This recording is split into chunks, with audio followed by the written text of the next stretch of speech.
After Congress leader Rahul Gandhi, also the leader of opposition, on Tuesday stirred massive controversy with his remark on the state of religious freedom in Bharat, citing the example of Sikhs. During an event in the United States, the BJP has slammed the former for setting a dangerous narrative on foreign soil. Union Minister Hardeep Puri said, Rahul Gandhi, he speaks without knowing the facts. There are some sensitive issues which include our unity and diversity, which has a dangerous narrative. He reprimanded the Congress leader for remarks on Sikhs in Bharat and claimed that the community was scared of wearing turban and kada during the 1984 riots. Actually, the massacre of Sikhs, not even a riot, it was a pogrom against Sikhs under the Congress regime. Addressing the members of the Indian diaspora in Virginia, Rahul Gandhi had said that the fight in Bharat is about whether a person as a Sikh is going to be allowed to wear a turban in India and would be able to visit a Gurudwara.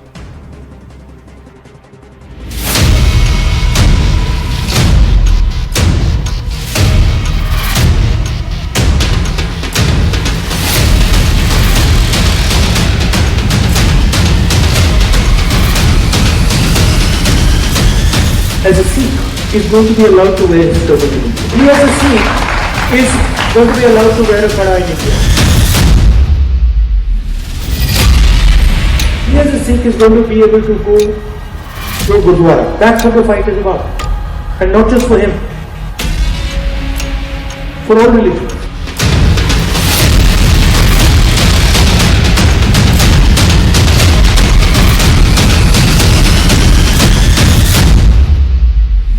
Maybe he's got inspiration from that intellectual professor, Pitroda, who's now into sociology, ethnicity, etc. I don't know. But he's not a misled young man. He is trying to create problems. जो बात वो विदेश में कह रहे हैं सिखों लेकर हिंदुस्तान में कहें और मैं उनके खिलाफ मुकदमा करूंगा.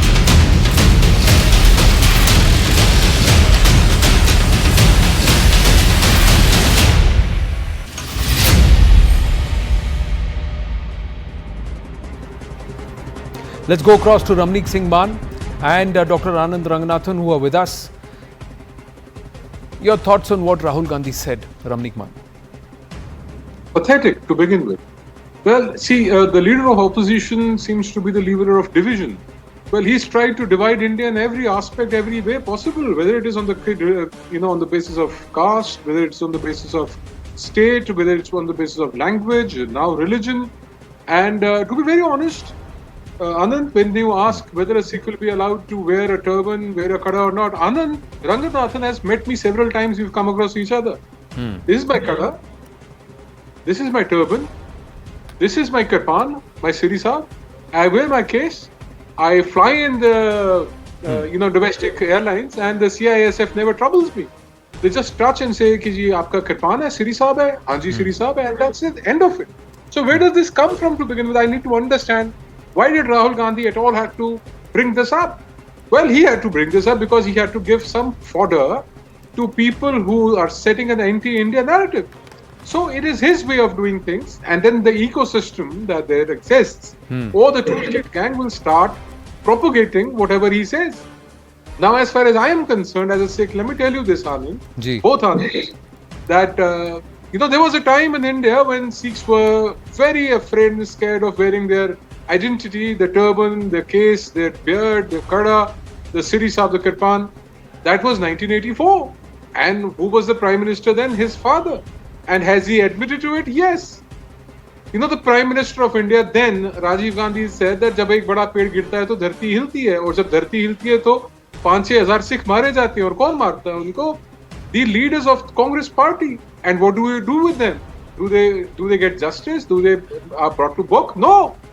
They are awarded, they are rewarded. Latest, Kamal Nath was made the Chief Minister of Madhya Pradesh. Prior to him, Sajjan Kumar was given Rajya Sabha, he was given Lok Sabha tickets by the Congress Party. And again, Jagdish Taitla was Minister of Foreign Affairs of this country. I mean, that is how the Congress Party has been rewarding the people who have their hands stained with the blood of Sikhs. And what had happened really was, he talks about whether you can wear a turban, whether you can wear a kada or not. Yes, your party when was in power, आपने सिखों के गलों में tyre डाल के आधे जलाए. And I can give you eyewitness accounts, Anand. Anand Raghunathan will vouch for it if he was in Delhi in those years. You know what happened? Aagi jali huyi lashein, burnt bodies of Sikhs were being eaten by dogs on the street of Delhi. This is what Congress party stands for. And he talks about Sikhs, whether they're free or not. Yes, we are free, absolutely free. Nobody can doubt about our freedom. And we've never faced any discrimination. Let me be very clear about it. If there is a discrimination that exists, it is in his mind or in the mind of people who want to propagate some kind of a hatred, some kind of a division amongst Hindus and Sikhs, amongst the majority population and the minority population in this country. So let them try and propagate whatever they propagate. I stand for unity. I stand for this. Let me be very clear about it. And as an Amrita Record Sikh, I can vouch for it, whether it's an airport, whether it's on the road, whether it's on the government offices, anywhere. I've never faced discrimination. The only way you can address a Sikh is a Sardar Ji. You know, it's with a suffix G. That is something, you know, our community has earned over the years. And someone like Rahul Gandhi on your screen cannot change that, sir. No, it won't change, sir, because it comes from the heart. It is meant. And people of all faith, all walks of life walk into a Gurdwara to find solace, to find peace, and with respect, they pay their respect to Guru Granth Sahib there inside any Gurdwara. So there is a lot, but somewhere that one can say on this. But somewhere, Dr. Ranganathan, did Mr. Rahul Gandhi? He said he did something similar in Cambridge when he was in the UK. He had done something similar. There was one Sikh gentleman in the audience and he pointed to him. He's done something similar in the US. Now, is he trying to say that this kind of religious freedom is at stake? Or is he trying to say currently there is no such freedom? Very, very quickly, 2 points. First of all, I agree with each and everything that my brother Ramneek ji has said. And it's terrible what he's had to hear all through this day. I mean, but to come to the thrust of the topic, Anand, let me be very blunt. Rahul Gandhi has started to indulge in what can only be described as pure psychopathy. There is no other word to describe this.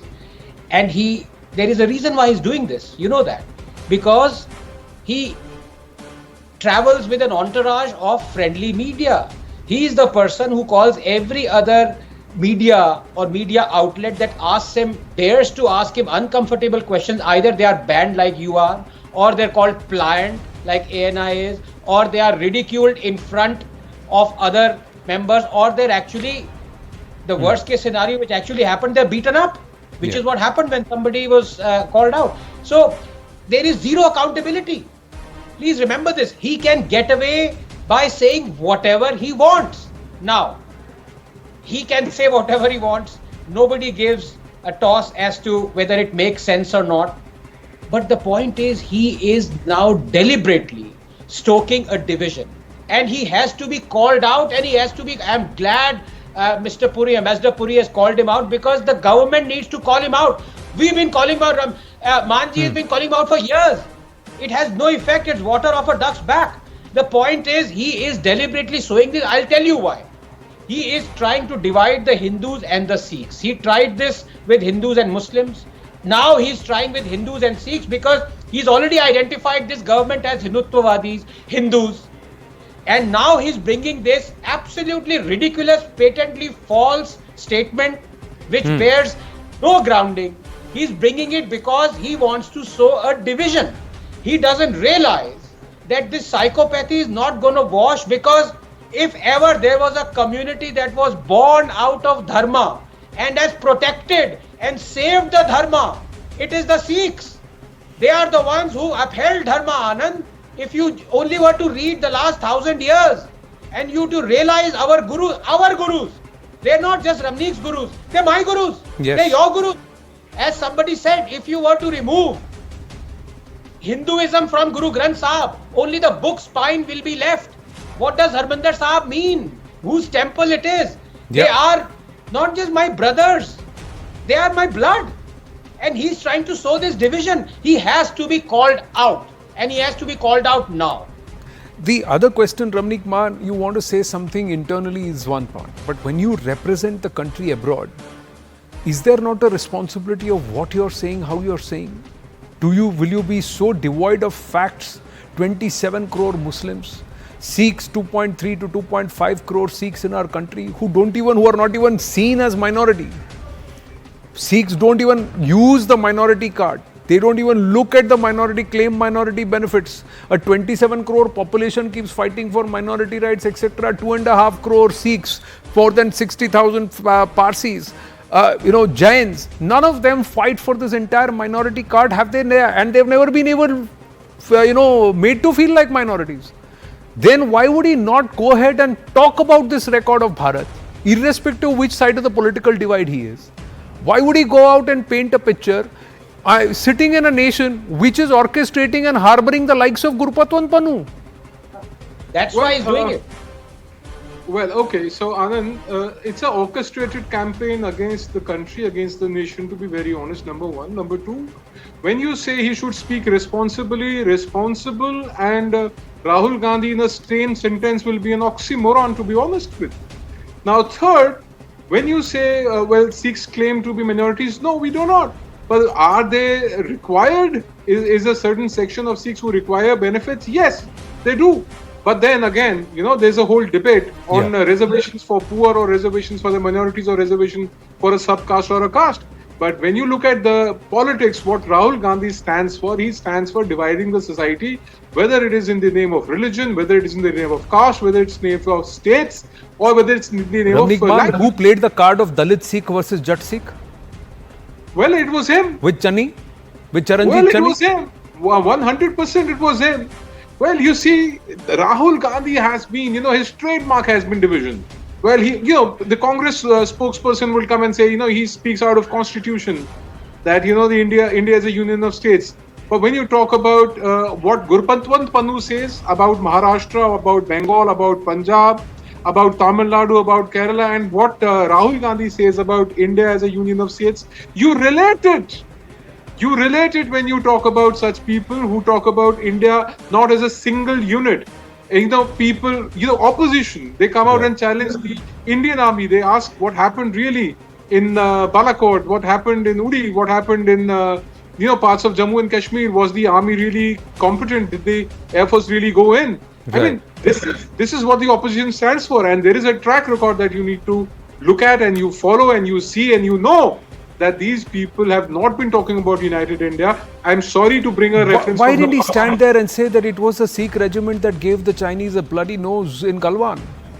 Why didn't he say that?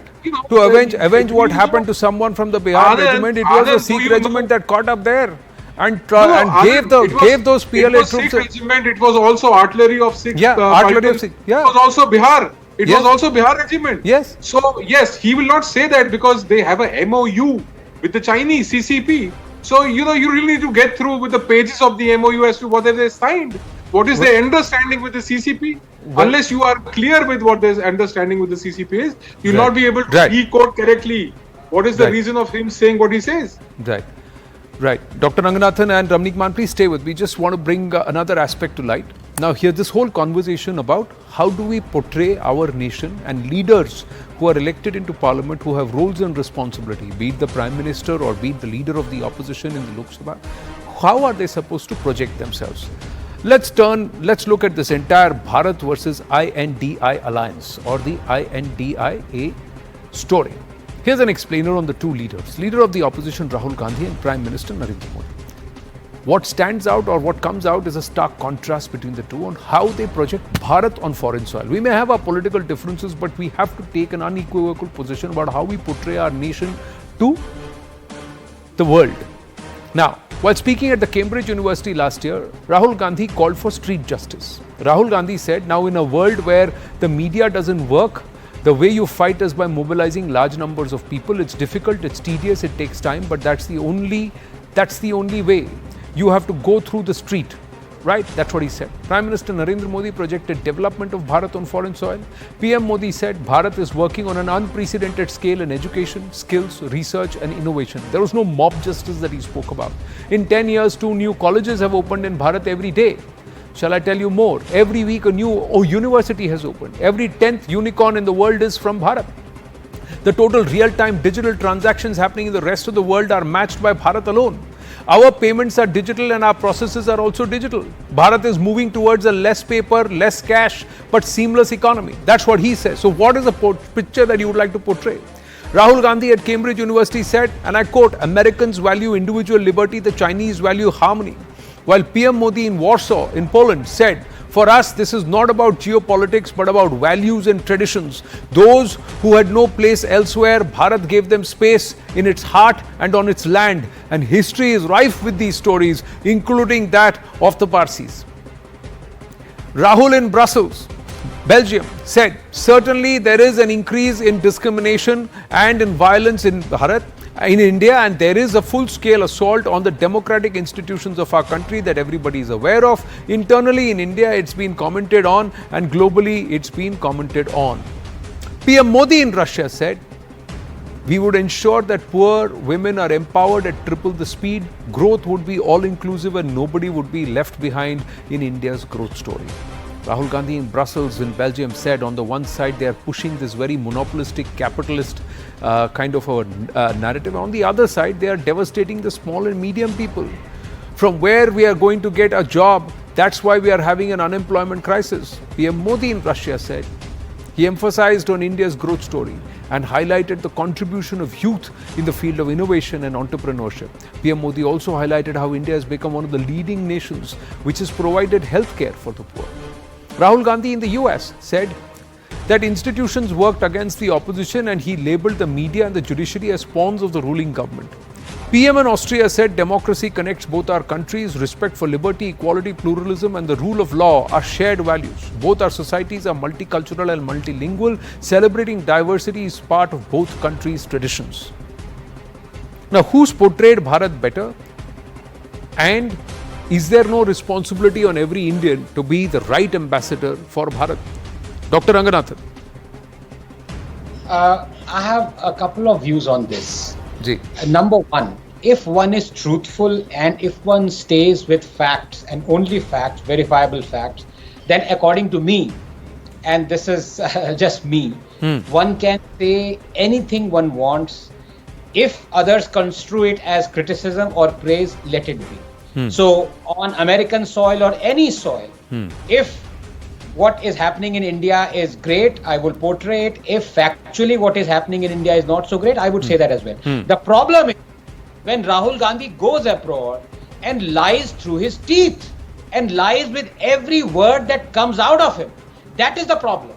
You want proof? Let me give you some economic parameters over the last 1 year, just 1 year. Monthly GST collections, highest ever at 2.1 lakh crores. Vehicle sales, highest ever at 4.2 million units. Exports, highest ever at $780 billion.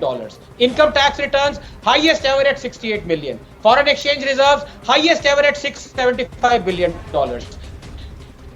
Manufacturing PMI,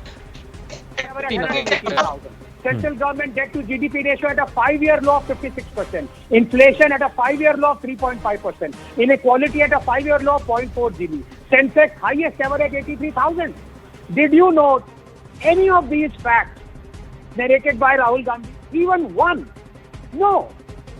That is the issue. The issue is not that things are right or things are wrong with our country and whether one should say it. I believe one should say it. The point is, he is lying. That is the issue, Anand. Ramneek Man, your thoughts? You agree, disagree with Anand Ranganathan? No, absolutely. I have been at it for about a while now. It's been years that I've been saying that, he's playing a politics of division, divisiveness, whether it's on the basis of religion, language, region, culture, caste, anything. The Congress party itself stands for something which is not in the favor of this nation. Neither what is it in 1947, 77 years down the line, they are still the same. I would like to bring a leaf from history, if you remember, that Jawaharlal Nehru actually said that if we were not to divide India and have a united India as an independent India, we'll have to wait another 20 years and 20 years down the line, someone else will rule this country. I think the same implies on Rahul Gandhi. He wants to rule India today, whether it's a divided India like his great-grandfather or it's a united India. So he can't wait another 20 years for coming back to power. So he'll play all the cards, all the dirty tricks that there possibly can be, whether it's trying to divide Hindus versus Sikhs, whether pitting Hindus versus Muslims, or whether pitting within Hindus, within the Hindus, caste versus caste. I mean, this is something which needs to be called out, and this needs to be stopped. And this also has to happen from within the Congress. But looking at the way Congress has been functioning and working over the years, it's a party which is led by a family, not by an ideology, not by a thought. So, Rahul Gandhi, somebody opposing Rahul Gandhi from the inside will have to actually see the door out. Like many had to leave Congress party because they oppose the way Gandhis work, or they operate, or they function. So this is what Rahul Gandhi stands for. The entire Congress party, started by A.U. Hume, they do not stand for a united India, for a strong India. I also want to ask today, Anand, if the questions can be answered clearly by anyone in the Congress, including Mrs. Sonia Gandhi, Rahul Gandhi, and Anand Sharma, who was present. What was the content of the MOU that Rahul Gandhi signed with the Chinese CCP? Please make it public for everyone to see and know that it is not anti-India, it is not in favor of China, it's not against the country. So let's see where and what they stand for, because obviously by what actions he's been committing, whether inside India, inside Parliament, or outside of India, do not seem to be favoring India in any which case. He's not telling the success story of India, whether, when he talks about, made in Bihar or made in Muradabad, he does not talk about what has been achieved, like Anand actually articulated very well, what has India achieved over these years. So achievements of India should be brought out in the open, where like many other Congress leaders have done in the past. So this is something, Rahul needs to turn around, and we need to call him out, because it's a democratic country, numbers matter. Somebody just said that perhaps is this not the biggest demonstration that there is no Tanashai or Hitlershai? Absolutely. That including the LOP, anybody and everybody is free to speak their mind, even if it is perhaps erring on the wrong side of facts and truth. But he's not LOP, he's LOD, he's leader of division. See, as I said, I don't mind, Anand, anybody criticizing or praising anything. Because let the truth, let the facts be on the table. You make what you want to be of it. The fact of the matter is Rahul Gandhi will be critical of India. Development is zero. He will at the same time never mention that his favorite country, China, has demolished 1,700 mosques in the last 5 years, has interned 1 million Muslims in concentration camps, and is feeding them pork and forcibly sterile. He won't mention it, but that's the thing. But Ramneek touched on something which is very revealing.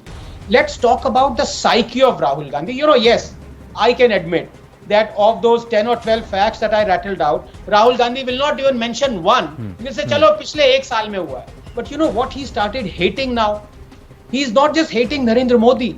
He's hating what India was 10 years ago, under him, under Congress, and what India is now. And if you give me a minute, I will reveal that to you. What is the reason for that hate? In 2014, multi-dimensional poverty as a percentage of population was 29%. Today it is 11%. India in the last 10 years has pulled out 250 million people out of multi-dimensional poverty. Rahul Gandhi will never admit that because he hates it. In 2014, our GDP per capita was $1,500. Today it is $2,500.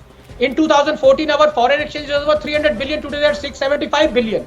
In 2014, the number of cities with metro was 5. Today it is 20. We had 74 airports. Today we have 148. In 2014, rail network that was electrified stood at 21,000 kilometers. Today it is 62,000 kilometers. Since 2014, we have built half the total length of highways that we built in 60 years before 2014. In 2014, our electronics exports were 7 billion. Today they are 23 billion. In 2014, our AUM of mutual funds were 9 lakh crores.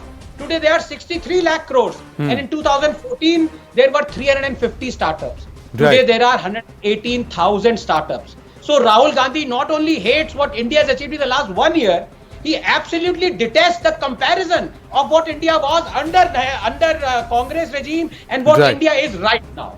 That is the psyche we have to understand. Well, absolutely. And one would wonder why you would make such comments, and what is it that you would want to achieve? What is it that you are trying to project?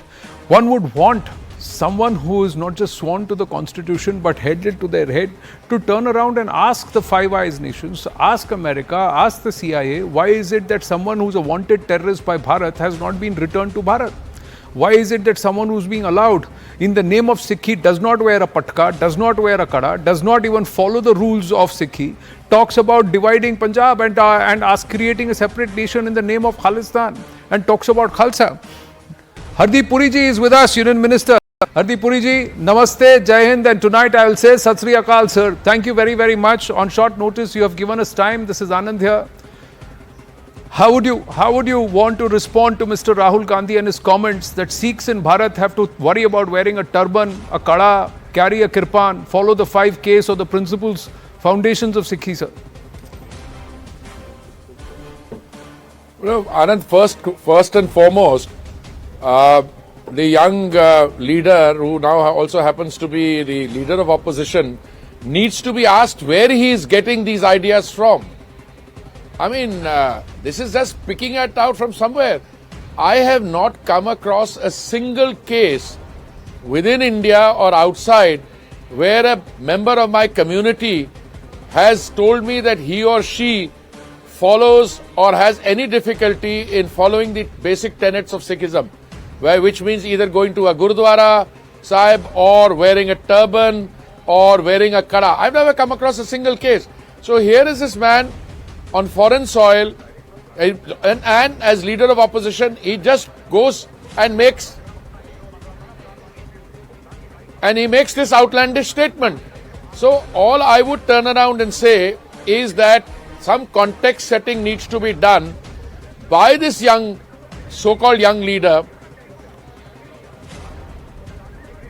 Ji, carry on, sir. I can hear you. No, there is a sound distortion here which needs to be checked first. No, sir, we can hear you loud and clear, sir. We can hear you loud and clear. You're perfectly audible. You're live on the channel and we can hear you loud and clear. The other aspect is, why would he single out Sikhs and Sikhi and make this comment? He did this at Cambridge last year. He's doing it in Washington in the US. Well, Anand, let me just say one thing. That since this issue has resonated widely, that is Mr. Gandhi's remarks on the Sikh community, saying questions are asked whether they will be able to follow the tenets, whether they'll be able to go to a Gurudwara or whether they will be able to wear a kada, I have not had a single attempt at even an explanation. Forget about a satisfactory explanation. No one has come up with anything. I mean, here is this gentleman, he sees an audience which has some members of the Sikh community and shoots off a statement. Now, the reaction to that has been strong. It is on explicable lines, and we have a situation in which he has added to the long list of not slightly silly, but these are dangerous statements. If you pick on a community which is known for its hard work, its sincerity, its contribution to the nation's agricultural economy, to the defense forces, to people who believe in Samaj Seva, Langar Seva, and who are anchored in the tradition of sacrifice, Kurbani, and you make a statement like this that they are finding it difficult, which Sikh is he looking at? Has he come across someone who maybe is mistaken for a Sikh or something? In fact, the other way around. I think the only instance in our post-1947 history has been a case where 3,000 members of the Sikh community were killed in cold blood in 1984 when his father was the Prime Minister. And he made this outlandish statement, when a big tree falls, so, the earth shakes. And in his grandmother's time, this is another association with the Sikh religion. I mean, the armed forces the military army was sent into the Golden Temple. I have not heard any meaningful apology or regret for those actions. In fact, they made a former Prime Minister who happened to be a Sikh to say something like, there's a regret, a very feeble one. So I think the leader of opposition, I don't think he has made this statement in his capacity as leader of opposition, but he happens to be leader of opposition. He's made a statement which is irresponsible, which deserves to be condemned in the strongest possible term, and An explanation is required at the very least as to why he makes an assertion of this kind. Sir, I know time is of essence. My final question to you: you're also a career diplomat, along with being an astute politician and a minister in the union government. He's done this in the US, whose citizen is a wanted terrorist for us, who's running a secessionist agenda against Bharat. Would you want to read perhaps deeper, further meaning in what Mr. Rahul Gandhi has done today? You know, I can tell you that I would be inclined at the best of times not to make an intellectual hop, step and jump and move from what he has said to what you are saying. That, you know, there is a wanted person who espouses a separatist cause and who doesn't wear a turban. I would not want to make that, but those inferences are going to be drawn because the kind of language he uses is the kind of language that particular gentleman is often inclined to use. So, yes, that inference will be drawn. Whether that's a correct inference, I don't know, but the only explanation can come from Mr. Gandhi himself as to why he made this statement. And let me also say, he is on US soil. There is a history of these things here. I mean, it's in close proximity to another country where this cause has been espoused by I would say, fringe elements. And I call them lunatic fringe. I mean, I don't think the Sikhs have had it as good in today, Modi ji's India, as ever. Today I can tell you all the demands of the Sikhs, whether they are agriculture based and the MSP pricing as farmers or greater representation for them. The Sikhs are proud members of the armed forces. They have risen to the highest position in the judiciary, in all other walks of life. So you have a situation like this, and I think for him to let loose a diatribe against the RSS, I mean the RSS came to our rescue when we were being brutally targeted during that violence, the pogrom in 1984, and then when the Golden Temple was attacked. I mean, so he at random picks up people. He says a particular large economy has no unemployment. He goes on saying things about, one organization thinks one religion is inferior. Where is he getting all this from? I mean, I don't want to get into, some of the other statements he made. We will end reservation. I don't want to get into that. He even said that. But, I think, whenever he speaks next, he should be calm, he should think through, he should weigh each word he uses and also look at the consequences, intended and unintended, which are likely to follow.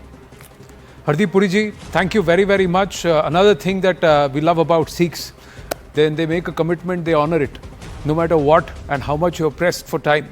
I really, really appreciate you making the time to speak with us this evening. Thank you, sir. Jai Hind. Thank you very much, Anandji. Thank you. Pleasure talking to you. On that note, we're going to call it a wrap here on this edition of The Right Stand. Zaka Jacob with Brass Tacks up next.